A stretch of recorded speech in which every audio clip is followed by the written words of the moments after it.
My name is Spencer Aldridge, and I used to have the kind of life that fit on a whiteboard. Cardiology, schedules, lists of patients that became routines. You learn, in that field, to like things that behave. Flow, rhythm. When a heart skips a step, you look for a cause. You fix it, you move on. It is tidy work. It feels safe. Then one night in the university, morgue sound changed my idea of safety. It was after midnight, and the whole building hummed like a machine content with itself. The lights had a thin, hungry buzz, and the morgue smelled like cold metal and old disinfectant.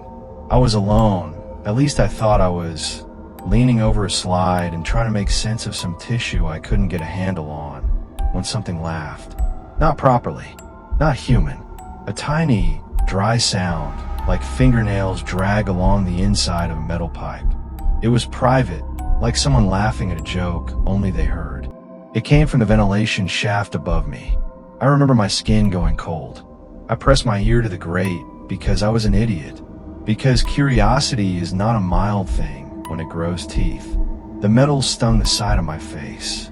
The laugh came again, closer, thinner, and then silence. I stood up, and the fluorescent light made the slide shine like a small dead moon. I whispered some nonsense to myself. I laughed. A thin, nervous sound, and then I went home. But the laugh lived in my head. For reasons I try to be honest about, I went back. Curiosity builds ladders. I climbed. At first it was clinical. I told myself I was collecting data. I pulled open drawers in the museum backrooms. I stood for long stretches in the morgue and let the cold teach me how to look. You see things when you look long enough. A Janus skull in a jar. 2 perfect faces on one bone. A tumor filled with little teeth, arranged like pearls under skin where lips should be. I wrote notes in a tidy hand and stacked them with the rest of my work. I thought I would make a paper. I thought I would make a case. The paper never made it past the dean's office. They burned it. Real fire in a metal bin. I watched the edges curl and blacken and fall. The smell stuck to me like ash. They said it was dangerous. They said I was irresponsible. They wanted neat reputations, not uncomfortable questions. The dean told me to pack up and go. I left that night. I do not remember who I pretended to be when I walked out. Polite, not angry, too tired to argue. A duffel bag at my shoulder and a head full of images. 3 years later, I found Bracken Hollow. That name sounds harmless on a sign. Bracken Hollow Zoological Institute, says the battered sign at the gate. Letters flaked away like old skin. The valley swallows the place. The road in is a tired thing that keeps secrets by collapsing the shoulder and letting weeds come close. Try to look it up, and you hit fog on phone lines and a conservation trust that files nothing. It was the sort of place you reached when you were already stuck there. The kind of place where a manual might be handwritten and the last line might end in the middle of a thought. The building used to be a hospital. You see in the tile floors and the smell of disinfectant that holds onto the edges of every hall. Someone converted the surgical wings into specimen rooms, and the old quarry became the cage area. Most of the cages are a mix of welded steel and improvisation. Hooks, fishing wire, religious charms wired onto bars, bits of scrap used like talismans. The people who built the cages were not patient with rules, and they were better at making things hold than they were at justifying what they held. There was a manual in my first drawer, water-smudged handwriting, a coffee ring in the corner, a final line that murder might ease the way a last sentence sometimes kills a long story. It read, "If it speaks, do not reply." I folded that sheet and put it in my pocket. I read it in the dark when the nights felt too loud. Bailey found me 2 days after I moved in. A mutt, shepherd heavy and a little too straight in the spine. Skinny, soaked, and full of the kind of calm that tells you the world has been unkind to her and she has survived anyway. She sat in the hall and watched me like a person expecting a story. I laughed, a weak, tired ha-ha, and made room for her in the cot's end. She sleeps across my feet and follows my rounds. She is a small thing that keeps me tethered to being human. She growls at doors I should not open. She curls up on my notes if I skip meals. Trust her instincts. They are better than mine. I was not hired as a zookeeper. Officially, I am a caretaker and field specialist. That means I feed things, I clean, and I try to keep them from escaping, injuring each other, or killing staff. Unofficially, it means I read scraps and patch histories and do things that might once have been written up and sanctioned in laboratories that like new languages for old monsters. There's a map I keep in my head made of scratches on the floor, a file cabinet of half-burned ledgers, and the memory of a man who might have run the place before me, or who might have been dismantled into one of the specimens. The first crate that arrived after I'd been here a week was labeled simply Specimen 67. Under that label someone had typed, neatly, Room 9. Sedate twice daily. Keep restraint secure. Do not enter alone. Must be fed. Never speak first. Room 9 lives behind doors that look like they once belonged in a bank. It hums with ventilators and old monitors. You stand at the viewing window, and you feel like you're looking into a different kind of mercy. The first time I looked, I saw a man strapped to a steel chair. Big, too big, muscle like rope, skin that told stories of other injuries. But the head was wrong. A bull's skull had become his. Real bone fused. Not a mask, not a prosthetic. The horns arched like rub crescents. The skull sat integrated with neck and spine as though he had been born that way, and someone then taught him to sit in a chair. What made my chest go cold was another thing. 2 heart rhythms. One in his chest, one in his skull. The monitor gave 2 blips at slightly different times, and the room sounded like someone had set 2 clocks to keep different hours. It was discordant and ugly and fascinated me in the same quiet way that all the early wrongnesses had. The file said it was Dr. Callow's work. I had heard the name in university corridors, an old rumor about a man who thought modern life had dulled instinct, and that the cure was surgical. He had tried to graft glands, add hormones, insert structures that made people lean toward hunger or toward hunt without the encumbrances of conscience. He disappeared after ethics tribunals. His name is like a bruise across the Institute's older dossiers. We feed him, and what I mean by that is this. At night a van arrives.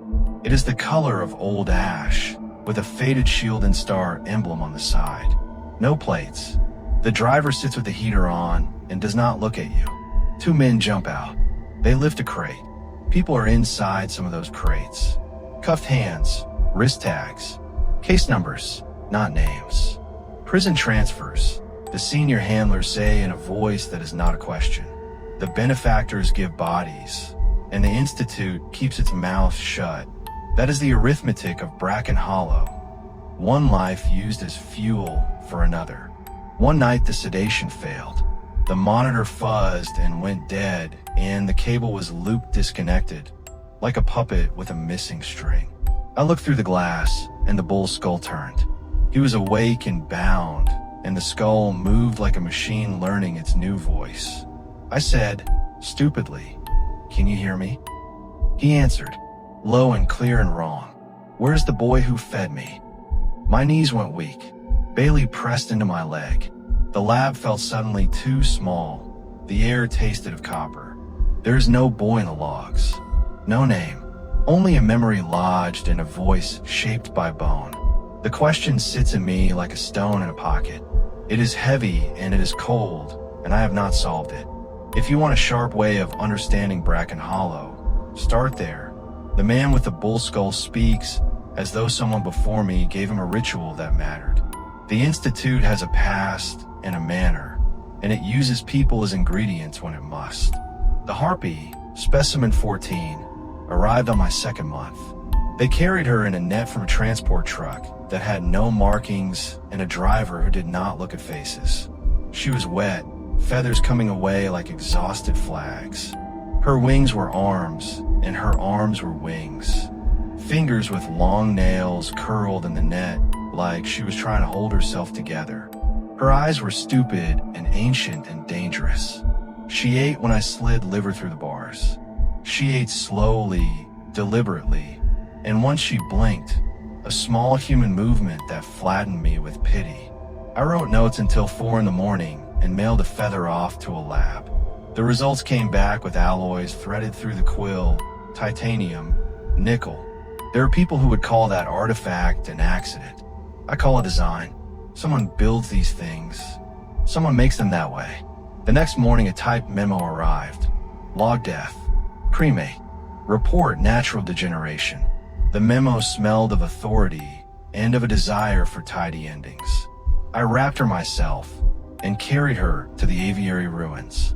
I dug and I buried her, and I labeled the place in my head. I marked the story in my private ledger as missing. Sometimes at night, the rafters above the quarry creak in ways that could be wind and could be weight settling. I leave a dish of food on a ledge behind the aviary. The small ritual of an apology I have no right to make. Specimen 5 arrived in velvet, upright in a crate like a relic. She looked like a woman until you saw the hooves. Deer hooves finished her legs below the knees. Small feather patches ran along her shoulders like a compromised promise. Her pupils were vertical, a cat's slit in a human face. For 17 days, she lay still and quiet. On day 18, she opened her eyes and turned her head and asked, softly, "Where's my father?" My throat snagged on the sentence. The crate bore a faint stamped return. The Vail Institute for Anatomical Restoration, a private place in Vermont that burned down ages ago. A name appeared across a few old papers. Dr. Thomas Greaves, an anatomist who liked to bind taxidermy to anatomy like a dark craft.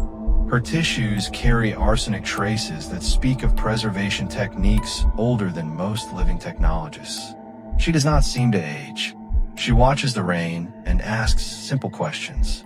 Bailey lies outside her door like a guardian. Specimen 34, called the Candle Man, came from a station beyond the map, a place where the walls were frozen in wax. When the recovery team reached him, the wax was still warm, and he was half melted into the floor.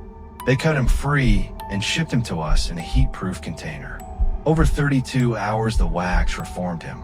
He is a human silhouette of cooling wax, smooth and featureless, with a wick embedded at the crown. The pod radiates heat. The air smells like beeswax and old hands. One technician opened the pod once, and the wax reached for him like a living thing. It flowed and sealed his mouth, his eyes. We put him in cryo after that. He remains. Alive is a strange word here, but sealed and watched. He reforms the same way each time, like a sculpture driven by memory. Taken together, they make a pattern that is hard to explain without sounding like a frightened man who used to have a neat calendar. There are notes in old ledgers, initials, shipping manifests, names crossed out. There are mentions of other institutes, half-burned letters from anonymous benefactors. And there is one thing that does not belong missing from the archive. In the oldest box, I found a torn space where a single sheet should have been. At the top of the remaining fragment, the faded ink read, Specimen Zero. The rest of the leaf had been ripped away. The tear was clean. There was a coffee ring at the edge, dark and wet enough that it left a faint stain on the paper beneath. The paper was not yellowed all the way through. The coffee ring looked fresh. Who removed it? Someone with reason. Someone with a hand steady enough to tear without ragged edges and impatient enough to take the whole thing. Someone who understood the value of a beginning. The archive is a slow-shifting thing. I started leaving marks in its boxes, sticky notes in the corners, a folded receipt placed atop a stack. Things moved. Not much at first. A paper shifted by a finger. A ledger slid halfway out. I found tiny notes in the margins in different hands. I strained from men who had been told to look and told not to say. Someone with the initial AM left a quick warning once folded within a file. Do not let curiosity write you. Find a page and burn it if you must. Some truth consumes. AM could be many things. A name, an initial, a person in the supply chain. The ashen van that brings crates parks under the loading dock most nights. It bears a shield and star emblem on the side. The driver never looks at faces. The emblem is a small clue. Small clues are sometimes all we are allowed. Last night the vents laughed again. It was closer than before. The lights hummed, and the sound threaded under them like a private whisper. I stood in the archive doorway with a lamp in my hand and Bailey at my feet, and felt the hair rise along my arms. I laughed once, a breath that felt like trying to clear a throat, and it did nothing. The laugh continued, patient as tide. You could call this paranoid. You could say I am seeing pattern where none exists. I know what I look like in the mirror. I know the line of my jaw and the way I fidget when I think people are watching me in the corridor. But there is a material evidence to what I say. Feathers with alloys, wax that reforms into the same shape, a bull skull fused to a man who speaks of a boy, a missing page with a fresh coffee ring. Evidence collects like crumbs if you go back often enough to the places that keep it. We have rules. The manual in the drawer is not a joke. Do not speak first to subjects that show signs of sentience. Do not enter certain rooms alone. Sedate as scheduled. Keep restraint systems double-checked. The rules are not merely for safety. They are for containment of what curiosity opens. Sometimes the rules are barbaric. Sometimes they are practiced for mercy. Human beings lie in the middle of that difference. There is a patient file, older than mine sometimes, in the back of the lab. The man who ran the place before me left a cigarette stubby tucked in a folder and a page with a name scratched out. There are drawings, messy and precise, of things that could be skeletons or blueprints for monsters. There are marginal notes that say, in shorthand, retain feeder. Attachment increases stability. Experiment number 14 shows alloy incorporation. Attachment increases stability.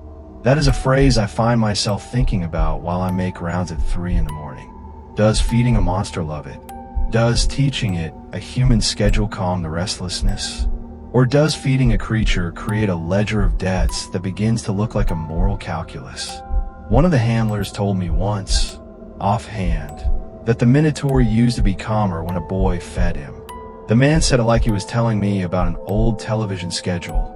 No voice in his throat save a small, dull acceptance. I asked follow-up questions, and he shut the conversation down with a look. That look is a language in Bracken Hollow. The language of people who know, in their bones, that the truth will make them uglier in the eyes of the world. I have been ugly in my own ways. I have lied to a parent for the sake of a sample. I have claimed consent where the ledger would not support it. I have crossed lines with a careful, rational arrogance because the curiosity I had before the dean burned my paper has a habit of being rude to caution. If you come here, you will learn the rhythms, the schedules, the names that are used like codes. You will get a cot, and the North Wing's second door is yours. You will learn Bailey's way of judging a person by how they carry themselves, and whether their shoes are scuffed on the right side, a detail she seems to treasure. You will learn where the spare keys are hidden, and how the intercom chokes if you press it too long. You will also learn that sometimes the smallest kindnesses are the ones that save you. For example, if the Minotaur asks you about a boy, do not answer. If the Harpy blinks, do not assume pity is a cure. If the taxidermist daughter asks about her father, do not pretend to have easy answers. If the candle man warms toward you, move away. One of the assistants before me tried to observe close once. He wanted data up close, he said with a disarming smile. He came back with one arm, missing from the elbow down. He mailed a card with neat handwriting months later. Wonderful work. Missed the coffee. Wish you were here. His penmanship was better than his depth perception. He is alive in the way people are technically alive. He moves through his days with a missing limb and a story that turned into a warning. I keep a torn sliver of the Zero page tucked behind my notebook, because I am the sort of fool who likes physical anchors to remind me what counts as evidence. The sliver is small, too small to reveal answers, just enough to make me ache when I think of what is missing. There is a coffee stain on the edge that does not belong there, and I've tried to scrub it away. I cannot. It hangs in the fibers like a memory. There are people outside these walls who prefer ignorance, because ignorance lets them keep the money and the tidy reputations. There are people outside these walls who prefer us to be hidden because the world would not stand what we did and would certainly demand retribution. We are convenient, and that convenience makes us complicit. The missing zero page is the kind of puzzle that speaks in margins. Who tore it? A man could have torn it. A woman, perhaps. AM wrote a caution in the margin of another file.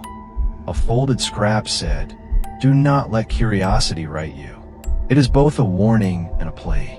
It is the kind of sentence that is honest and cowardly in equal measure. When events laughed the first time, I felt a small, bright panic, like light on glass. When they laughed again last night, it was like an old friend telling a joke over my shoulder. The sound implies audience. Someone or something listens when we answer. That is the real danger. Not the monsters in their cages, but the conversation we get drawn into if we are not careful. So I write all of this down for you. Not because I want to frighten you, because the archive already contains more fear than curiosity, and I want witnesses. If you hold a sheet and you see a coffee ring at the torn edge, then you will know 3 things. First, someone here wanted it gone. Second, someone wanted not to be found. Third, you have a choice. Burn that page. Bring it to me. Slide it into a folder and pretend you never saw it. Each choice has a price attached. I do not know which is the least bad. I have failed at things I never planned to fail at. I have told myself I would not let curiosity kill me. Yet I crawl the halls at odd hours, cigarette stub between my fingers and the smell of formalin in my sleeve, because the pages of the archive are a weak light, and I am a moth. The moral calculus of Bracken Hollow is complicated by little acts of mercy. A hand in the cage that strokes a feather, a sheet of bread pushed under a door, a quiet hour spent watching for small signs of suffering. I perform those acts because I cannot be wholly inhuman, because some nights they make me feel like I am not a monster. Tonight I sat in the lab writing this by lamplight, Bailey's muzzle on my knee. I scrubbed a note and found the same coffee ring in the archive's dust. The laugh came again then, close as breath, and this time I said nothing. I kept my mouth a safe, small thing. I held a pen like a talisman. If you must know how this will go, I do not know. I know that the Minotaur will ask again. I know that the Candleman will continue to melt and rebuild in the way of memory played over a machine. I know the Harpy will shed feathers like apologies. I know the taxidermist daughter will keep asking after a name. And I know that someone holds a vanished page that begins a line we are all part of. I know these things as surely as I know my own pulse. There will be more. There will be people who will come to take specimens in the name of research, and people who will come to take them to feed something else. There will be nights that the ashen van waits at the edge of the trees, and a man in a coat reads through a clipboard and does not look at me. There will be discoveries and betrayals, and a time when the zero page is either found or not found. There will be a choice made by someone in the dark that will widen the seam between what we are and what we allowed ourselves to become. I say this to you now because it is honest, and because in honesty there is some chance of a better outcome. I say it because I need someone to know what I know. I say it because when the vents laugh again and it sounds both like a child and like a trap, I want someone else to remember that sound and not answer it. If you find a zero page, burn it, or bring it to me. Either way, do not speak first when something asks. Do not give a name. Keep your hands clean when you can. Learn the schedule. Learn Bailey's face. Be careful with kindness. The ledger here is always watching, and people never vanish without the cost being tallied. When the laugh came last night, closer than ever, I moved away from the archive. I left the lamp on the desk. I left a note in the sticky place I always do. I pinned this sliver of torn paper behind my notebook, and then I slept lightly. Bailey put her head on my hand. In the morning, the coffee ring had not changed. The sliver was still there. There will be more nights like this. There will be times I have to decide whether to ask questions or seal them in flame. There will be a moment when I must tear a rule or enforce one. There will be a thing that remembers the taste of a boy and asks for it again. And when the time comes, when a door opens and something in the dark reaches for the name, do not hand it over. Because some answers give themselves teeth. Because once the pattern is known, it pulls everything else into it until there is nothing left of the original question but a shape that eats you. And that is where I stop for now. The pages end here and the corridors keep breathing. The manual is in the drawer. The sliver is behind my notebook. Bailey is asleep, a soft shape at my feet. The vent laughs in the distance like a small, patient thing. The van's emblem is a shield and a single star. The coffee stain still waits at the edge of a page. There will be more that I cannot say tonight. There will be an attempt to find Zero. There will be a breach. There will be new names in the margins and new hands and gloves. There will be a boy, perhaps, and a man with a bull skull who remembers what he has been fed. There will be a choice and then consequences. The rest I will tell you when I can. For now, hold this in your head. If the vents laugh, do not answer, because sometimes the answer will answer back.